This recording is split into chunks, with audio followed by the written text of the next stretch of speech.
What's up everybody, it's JackGamer47 here and I am back with another video. In the next few videos I'll be ranking the bosses slash villain fights in the Arkham games, so Asylum, City and Night. Unfortunately I didn't have access to Origin, so I can't do that one. They need to make a remastered version of it so I can, but yeah, this is my opinion and it may be different from yours, so I will be intrigued to see what your opinions are. And yeah, I was basing this on how difficult the boss fight was, the build up to it, the atmosphere it creates, the boss design, how fun it is. So yeah, I'll be doing Asylum in this video, so let's get started. At 7 in last place we have Victor Zsasz. Now, his character design's pretty cool, however, his boss fight itself is not that difficult, so you literally just glide to him and knock him out. The second time you do it, it's also pretty much the same, just knock him out. It's not that fun, it's just a starting mission really, it's only a simple takedown, and it's easy to stay out of sight, so it's not even that hard to dodge, and yeah, there's not really much of a build-up, but it is the first boss, so you've got to give it a bit of the benefit of the doubt. At number 6, I have placed Harley Quinn. Now, she is my favourite Batman villain. I love her. She is so interesting, and yeah, she's really cool, and her character design in this game is amazing. I love the nurse, psychiatrist look, which is sort of a nod to her past, but also the sort of classic Harley Quinn look. Her boss fight is pretty okay. Just got to do a bit of a build up to it. The build up to it is pretty good. For the first time you have to take down a bunch of enemies silently and then take down her, which is pretty good. And the second boss fight is pretty much the exact same, except you don't have to be hidden.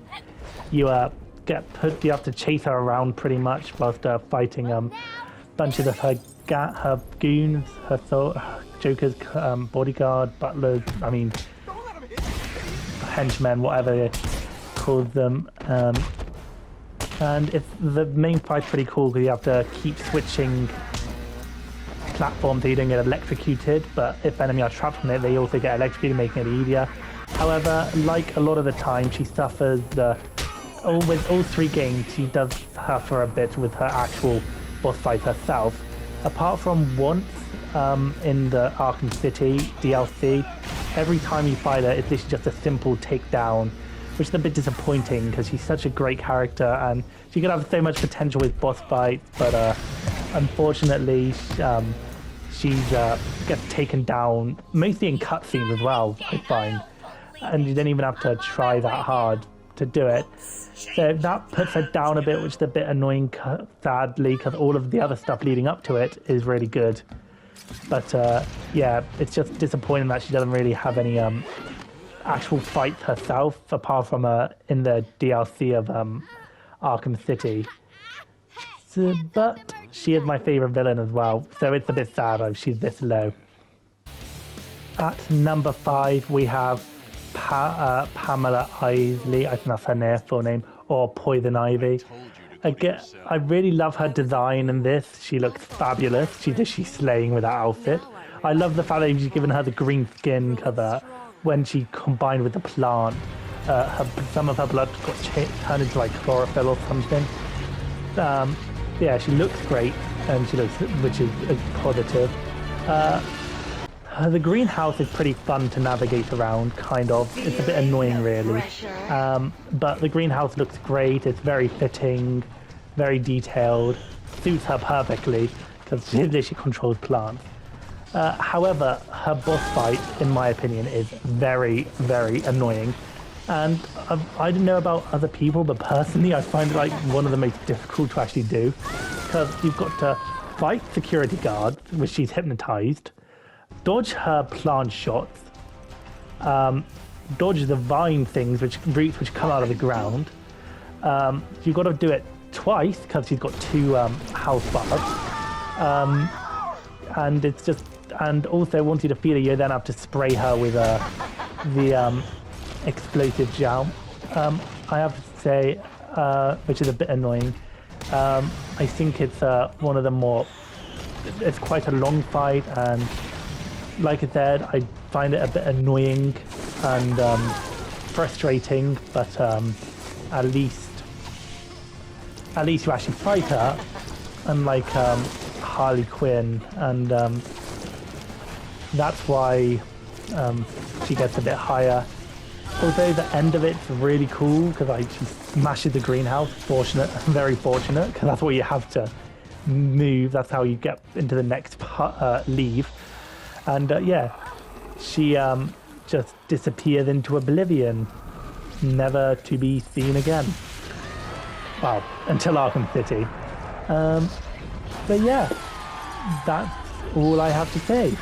So overall, it's a pretty okay fight, but just very, very frustrating.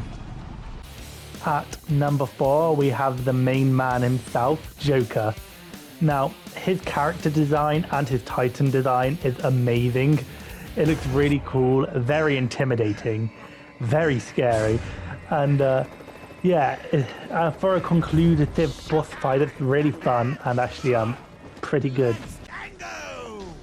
Right, the build-up is a little tough. You have to fight a couple of Titan henchmen, I believe, and yeah, and then you have to fight some villains and everything.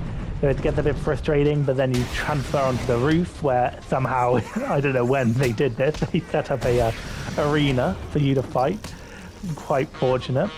And yeah, the fight is not too difficult. You just have to use, it's not too difficult, you just have to fight the enemy, avoid the Joker teeth bomb thingy. It makes it easier to when you can like knock the enemy into the electric fence as well. You have to use the ultra grapple to pull him down, which is really cool. Then you punch him a bit, which is really good. And yeah, his ending is pretty cool, where he just like gets electrocuted and then he gets punched with a explosive gel fist, and yeah. Unfortunate fire. At number 3, we have got Bane, Cad Bane. Now, his fight really good, really fun. His intro is really cool. Like he's just shrouded in like mist or disinfectant, whatever that is, in his like shriveled up like mini form. And then the Joker pumps him full of Titan, and you get transported into like a sort of back room. His design is amazing. I love it. It looks it's really cool with the tank thing on his back. Yeah, the small space does make the battle a little tough because you've got to avoid him when he throws like past the brick wall at you, and you have to fight goons and soldiers sent in, and it's just really. But you take out the tube, and which is really good to stop his TN1 venom flow, and when you finally beat him, he gets knocked into the sea by the Batmobile, which is pretty cool. I mean, you can't really ask for a better ending than that. Yeah. At number 2 on the list, I decided to place Killer Croc. Now, his character design is amazing. I love it. It looks great. He looks scary and menacing, and the atmosphere his level creates is really creepy. I know I haven't spoken about atmosphere too much, as the other ones didn't really have that, but this one definitely does. You're in a tight, confined space, which is super creepy, super cramped, and all you've got are these wooden bridges to walk across. What makes this even scarier is Killer Croc can pop out of nowhere. Like, you do not know when he's going to pop up, which puts you on edge, and he can pop up anywhere, and you have to shoot his electric collar with a batarang to knock him back into the water, which is pretty crazy. And as well as that, you've got to navigate yourself around this maze in the sewers, pretty much. I have no clue why the sewers have a maze, a maze like this. So I'm collecting spores to get example of the spore to cure to help make a cure for Titan or something. I believe that's what it was for. And it's great. So yeah, that adds a bit of difficulty to it. And then at the very end, you've literally got to run away from Killer Croc as he's smashing up the board, chasing behind you with a camera angle, which shows you how close he is, which just adds to the creepiness and the on-edginess. And it's like, you've got to literally run as fast as you can, back the way you came. Thank God you placed a scanner, because I don't know how you would have got there without it. And then, just as you think you have escaped, you run to the end, the door closes, and you're like trapped, which adds to the and then you think it's all safe because he's gone. But then all of a sudden he just appears out of nowhere, and to beat him you have to blow him up and blow up the floor underneath him, and he disappears into the pits of oblivion. And escapes out. And finally, at number 1, we have Jonathan Crane, aka Scarecrow. Now, I love this boss fight. Like, I say boss fight, the 3 times you fight him as a boss. It's really creepy, a dark, creepy atmosphere. Which makes it really good. And his design is so good. He looked really creepy, but also really cool. Like, you know that's a Scarecrow. Like, you have to fight him 3 times, where you have to navigate around these like sort of broken up versions of the asylum. And yeah, it's really cool. The fact it makes your eyes go red, makes it also adds to the atmosphere and makes it look really cool. Yeah, the stuff, the actual like levels themselves aren't too difficult. I have been caught out a few times when I've misjudged how long he is not looking in your direction, but his boss fight soon is quite unique because it's not like your typical punches, kicking, fighting. You just have to run around a course, avoid his sight, whilst and try to navigate to the bat signals, which you light up to beat him. Whilst doing that, you're literally you're constantly as Batman switching between Scarecrow and Batman himself, which is really cool because it's like he's in your space, in your mind fully. Like, you just can't do it. And when I first played this, because I played it a few times, sometimes I didn't even know I had been gassed because I didn't fully see the fear toxin he uses just spray into the room, which also makes it good. But yeah, that's also very good. And then the final boss fight you have to do, where you have to well, it's sort of like a parallel to the beginning of the game, where instead of Batman carrying the Joker to the asylum, it's Joker carrying Batman to the asylum, and then Batman gets put in the chair Joker was in, and basically the text is copied, kind of, with Batman instead being the one getting arrested. And it's even to the detail where in the first bit Joker does that boo thing which makes the Doctor jump.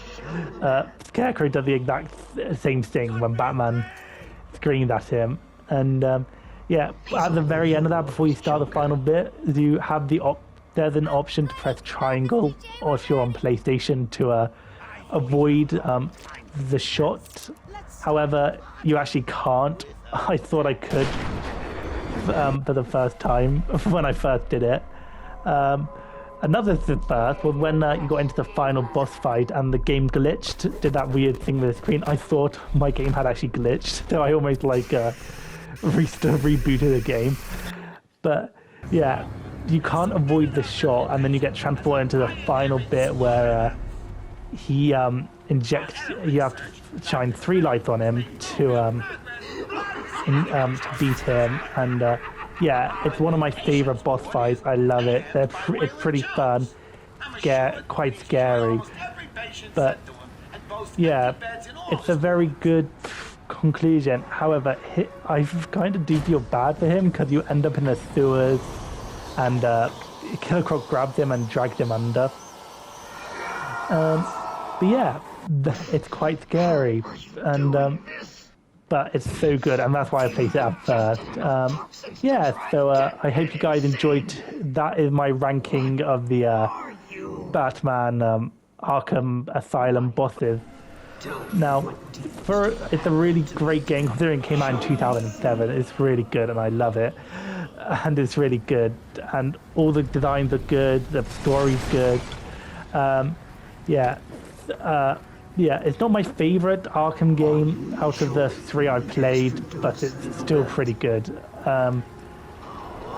So yeah, I hope I would love to know what your favorite boss fight is from this game. Yeah, so I hope you guys enjoyed today's video. Please like and subscribe; it really helps, and I really appreciate it.